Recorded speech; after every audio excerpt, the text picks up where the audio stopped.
വൈഗ. രചന സുധി മുട്ടം. അവതരണം അപര. വൈഗ, ഇന്നൊരു രാത്രി കൂടി കഴിഞ്ഞാൽ അവൾ മറ്റൊരാളുടെ ഭാര്യയാണ്. ചുട്ടുപൊള്ളുന്ന ഓർമ്മയിൽ എൻ്റെ നെഞ്ചകം വിങ്ങിപ്പൊട്ടി. ലോകത്തൊരു കമിതാക്കളും ഇത്ര ശക്തമായി പ്രണയിച്ചിട്ടുണ്ടോ എന്നത് സംശയമാണ്.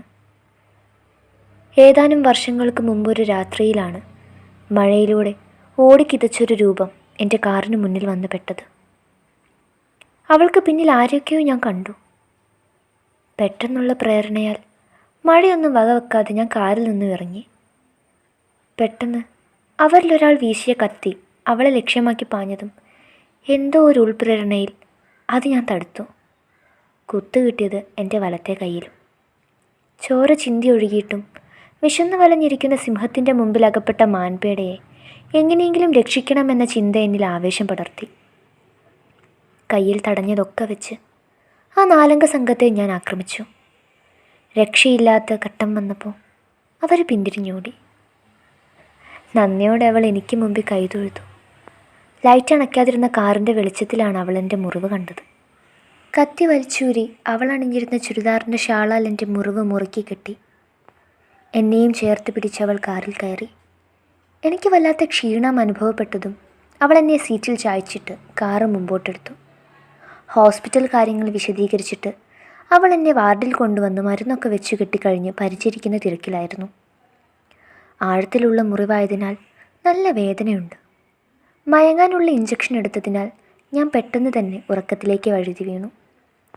പുലർച്ചെ ഉറക്കമുണരുമ്പോൾ എന്നെ തന്നെ ശ്രദ്ധിച്ചിരുന്ന ആ 2 മിഴികളിൽ എൻ്റെ കണ്ണുടക്കി. വശ്യമനോഹരമായൊരു പുഞ്ചിരി അവളിൽ തെളിഞ്ഞു. താൻ പോയില്ലേ? എന്നെ രക്ഷിച്ചയാൾ ഇങ്ങനൊരവസ്ഥയെ കളഞ്ഞിട്ട് ഞാൻ എവിടെ പോവാനാ? അവൾ മറുചോദ്യം എറിഞ്ഞു. എന്താ കുട്ടിയുടെ പേര്? മാഷേ, ഞാൻ കുട്ടിയല്ല, വൈഗ, അങ്ങനെ വിളിച്ചാൽ മതി. ഓ ശരി മാഡം, അവൾ പറഞ്ഞ ഈണത്തിൽ തന്നെ ഞാൻ മറുപടി നൽകി. അവളൊന്ന് കുലുങ്ങി ചിരിച്ചു. ചിരിക്കുമ്പോൾ തെളിയുന്ന നുണക്കുഴി അവൾക്കൊരലങ്കാരമായിരുന്നു. ആരാടോ ഇന്നലെ തൻ്റെ പിന്നാലെ വന്നത്? അതെൻ്റെ അമ്മയുടെ ഇപ്പോഴത്തെ കാമുകൻ്റെ ഗുണ്ടകളാണ്. യാതൊരു കുലുക്കവുമില്ലാത്ത മറുപടി എന്നെ അമ്പരിപ്പിച്ചു. അപ്പോഴാണ് അവളുടെ കഥകൾ പറഞ്ഞു തുടങ്ങിയത്. അച്ഛൻ്റെ മരണശേഷം സ്വത്തുക്കളെല്ലാം അമ്മയുടെ കൈവശം വന്നേർന്നു. അമ്മ കൊല്ലിച്ചതാണെന്നും ശ്രുതിയുണ്ട്. അച്ഛനമ്മയെ സ്നേഹിച്ച് വിവാഹം കഴിച്ചതാണ്. അതുകൊണ്ട് തന്നെ അച്ഛൻ്റെ അമ്മയുടെ ബന്ധുക്കൾ ആദ്യമാകുന്നു. പുതിയ ജീവിതം അമ്മ ഒരുപാട് മാറ്റി.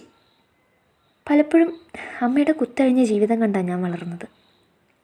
പാവ അച്ഛൻ എല്ലാം അറിയണതിന് മുമ്പേ പോയി.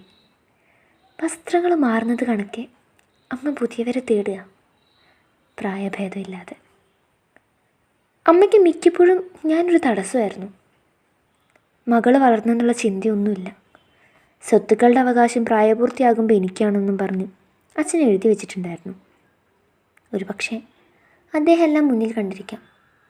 സ്വത്തുക്കൾ എനിക്ക് വിട്ടു നൽകാൻ അമ്മ ഒരുക്കായിരുന്നില്ല. അതുകൊണ്ട് തന്നെയാണ് എന്നെ കൊലപ്പെടുത്താൻ ശ്രമിക്കുന്നത്. അവരെൻ്റെ അമ്മ തന്നെയാണോ എന്ന് പലപ്പോഴും ഞാൻ സംശയിച്ചിട്ടുണ്ട്. പറഞ്ഞു തീരുമ്പോഴേക്കും വൈഗ വിങ്ങി പൊട്ടിക്കരഞ്ഞു. പാവം, ഞാൻ എന്താണ് പറയേണ്ടത്? പോലീസുകാർ കാര്യങ്ങളെല്ലാം ചോദിച്ചറിഞ്ഞു പോയി. ഹോസ്പിറ്റലിൽ നിന്ന് അവരെ വിളിച്ച് വിവരം അറിയിച്ചിരുന്നു. കേസിൻ്റെ ബലത്തിന് 2 ദിവസം കൂടി അവിടെ കിടന്നു. നിഴൽ പോലെ വൈകിയും കൂടെ ഉണ്ടായിരുന്നു. അവൾ കൂടെയുള്ളതിനാൽ ദിവസം 2 കഴിഞ്ഞത് പെട്ടെന്നായിരുന്നു. വീട്ടുകാരെ ഭയപ്പെടുത്തേണ്ടെന്ന് കരുതി ഒന്നും അറിയിച്ചില്ല. ഞങ്ങൾ തമ്മിൽ വല്ലാത്തൊരു ആത്മബന്ധം ഉടലെടുത്തിരുന്നു. ചുമ്മാതെങ്കിലും ഒന്ന് വിളിച്ചുകൂടെ? ഡിസ്ചാർജ് ദിവസം രാവിലെ വൈഗ ചോദിച്ചു. എന്തിനാ? കൂടെ വരാൻ. എൻ്റെ മാനവും ജീവിതവും രക്ഷിച്ച ആളല്ലേ. ഞാനൊന്നും മിണ്ടാതിരുന്നു. ഞാൻ ചുമ്മാ പറഞ്ഞ തമാശ. എന്നേക്കാൾ നല്ലൊരു പെൺകുട്ടി മാഷിൻ്റെ ജീവിത സഖിയായി വരും. ഞാനും പ്രാർത്ഥിക്കാം.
വിവാഹം വീട്ടിൽ വെച്ച് തന്നെയാണ്.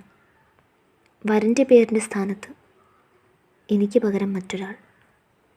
ക്ഷണക്കത്തിൻ്റെ കൂടെ ഒരു എഴുത്തുണ്ടായിരുന്നു. നിറഞ്ഞൊഴുകിയ മിഴികൾ അക്ഷരങ്ങൾ വായിച്ചു. എൻ്റെ വിവാഹത്തിന് തീർച്ചയായും വരണം. വീട്ടുകാരെയും കൂടെ കൂട്ടണേ. എൻ്റെ അച്ഛൻ്റെ അമ്മയുടെ സ്ഥാനത്ത് മാഷിൻ്റെ മാതാപിതാക്കളെയാണ് ഞാൻ കാണുന്നത്. ഇന്ന് മാഷിൻ്റെ പ്രിയ സുഹൃത്ത് വൈഗ. മനസ്സ് കടിഞ്ഞാണില്ലാത്ത കുതിരയെപ്പോലെ പായുകയാണ്.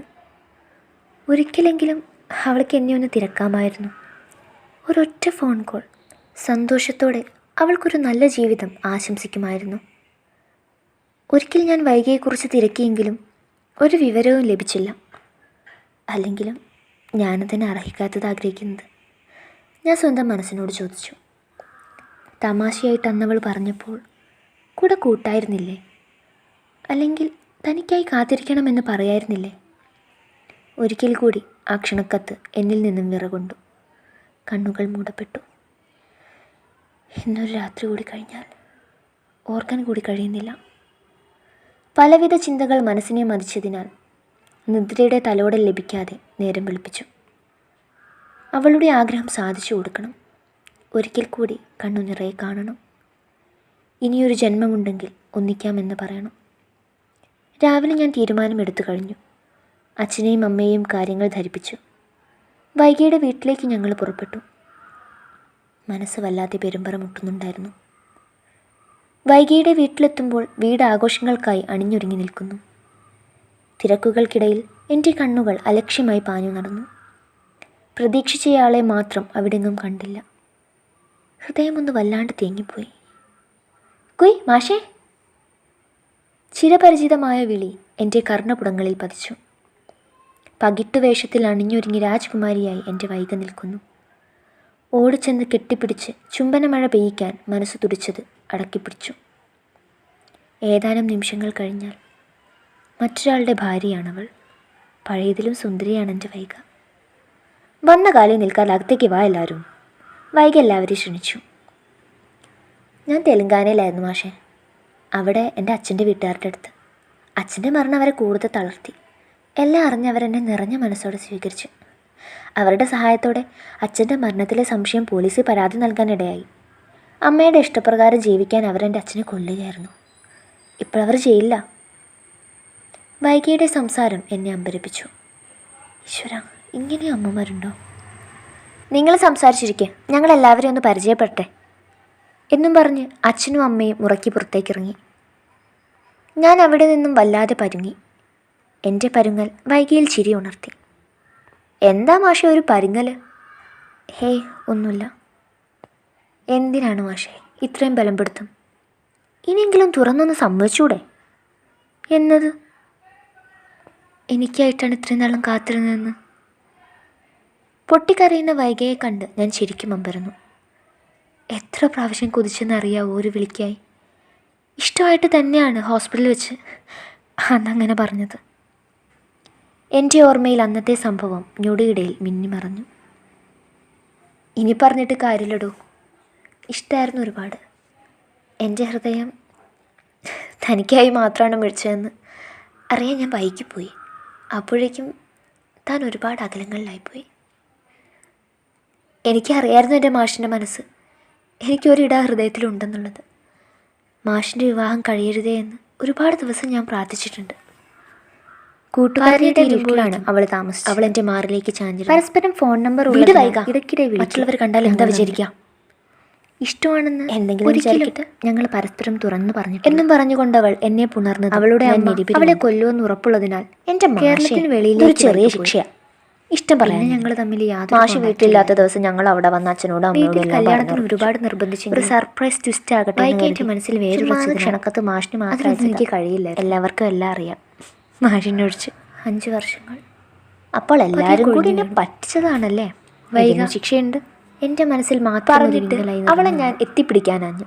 പെട്ടെന്ന് അവൾ പുറത്തേക്ക് ഓടി. വളരെ അപ്രതീക്ഷിതമായി പോസ്റ്റ്മാൻ രജിസ്റ്റർ കാന്താരി. ആവശ്യ ഭാഷയിൽ ഞാൻ പറഞ്ഞതുപോലെ അവളും പറഞ്ഞു. അതൊക്കെ കല്യാണം കഴിഞ്ഞ് മതിട്ടാ.